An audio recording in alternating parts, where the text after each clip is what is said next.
Hai semua, Assalamualaikum warahmatullahi wabarakatuh. Perkenalkan, nama saya Periadi. Saya akan membahas tentang keamanan jaringan. Pertama, kita harus mengetahui tentang pentingnya sebuah keamanan jaringan. Sekarang ini situs digunakan untuk mengumpulkan data dan hasil pengumpulan data tersebut disebut sebagai big data. Kemudian big data tersebut akan diolah oleh sebuah data analitik atau dikenal sebagai data analisis, di mana data-data yang dikumpulkan oleh situs web tersebut dirubah menjadi sebuah big data, dan bisa jadi data tersebut akan disalahgunakan oleh beberapa oknum. Walaupun memang sebuah pemilik situs web harus bertanggung jawab atau wajib bertanggung jawab untuk melindungi data pengguna dari penyalahgunaan dan akses yang tidak sah. Nah, dengan pertumbuhan data yang besar dan pentingnya perlindungan data tersebut menjadi sebuah peluang besar bagi seorang spesialis keamanan jaringan. Di zaman sekarang, kebanyakan perusahaan dengan bisnis yang besar sampai yang kecil mengakui kekuatan dari big data dan data analisis. Bahkan sebuah perusahaan seperti Google, LinkedIn, dan Amazon menyediakan layanan big data dan data analisis untuk pelanggan mereka. Dengan kemudahan untuk pengumpulan dan analisis data menimbulkan risiko besar bagi seorang individu bila tindakan melakukan pencegahan keamanan data yang bila tidak dilakukan akan berpengaruh terhadap kehidupan yang zaman sekarang, seperti maraknya sebaran berita di mana satu kampung punya utang lewat pinjol, padahal mereka semua merasa tidak pernah melakukan transaksi pinjaman online tersebut.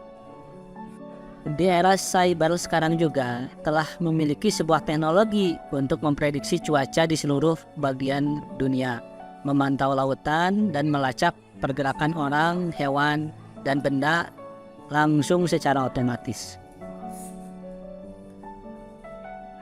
Teknologi tersebut dikenal sebagai teknologi GIS atau Geospatial Information System, dan juga sekarang itu dikenal Internet of Everything, yang telah menjadi bagian dari kehidupan kita, yang mana hal-hal tersebut menjadi salah satu jalan untuk pengumpulan data dan data analisis dalam jumlah yang sangat besar. Kumpulan data atau big data yang akan terus bertambah dapat membantu pekerjaan kita di satu sisi, sehingga meningkatkan efisiensi pekerjaan, namun di sisi yang lain meningkatkan risiko keamanan terhadap data yang terkumpul, yang dimana salah satunya data tersebut berisi tentang privasi kita. Murid-muridku, Anda pasti pernah mendengar istilah hacker. Hacker adalah sekelompok penjahat yang membobol komputer dalam jaringan untuk mendapatkan akses dengan berbagai tujuan. Nah, tahukah kamu, hacker itu ternyata ada beberapa jenis. Yang pertama white hat, yang kedua grey hat, dan yang ketiga black hat. White hat sendiri adalah seseorang penyerang yang membobol jaringan atau sistem komputer untuk menemukan kelemahan sistem, di mana kelemahan tersebut digunakan untuk meningkatkan keamanan tersebut. Grey hat, yang kedua grey hat, adalah penyerang yang berada di antara white hat dan black hat.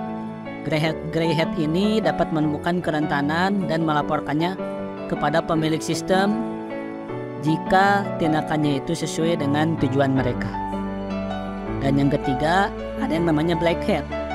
Nah, black hat ini adalah seorang penjahat atau seorang penjahat yang tidak etis karena melanggar keamanan komputer, melanggar jaringan komputer untuk mendapat tujuan pribadi.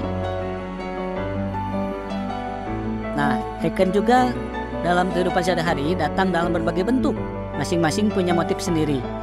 Yang pertama ada yang namanya script kiddies, adalah remaja atau hanya sekedar iseng. Mereka sebagian besar terbatas pada prank dan vandalisme.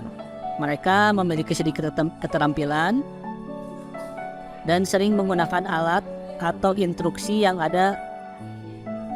ditemukan lewat internet untuk melancarkan serangannya. Yang kedua adalah vulnerability. Broker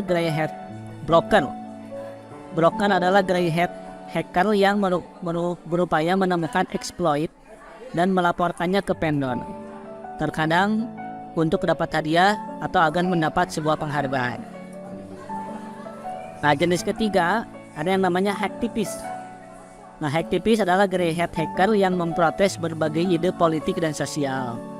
Hacktivist memprotes secara terbuka terhadap organisasi atau pemerintah dengan memposting artikel, video, membocorkan informasi sensitif, dan melakukan serangan DDoS atau Distributed Denial of Service, sehingga efeknya bisa menyebabkan server mengalami serangan dan ngehack.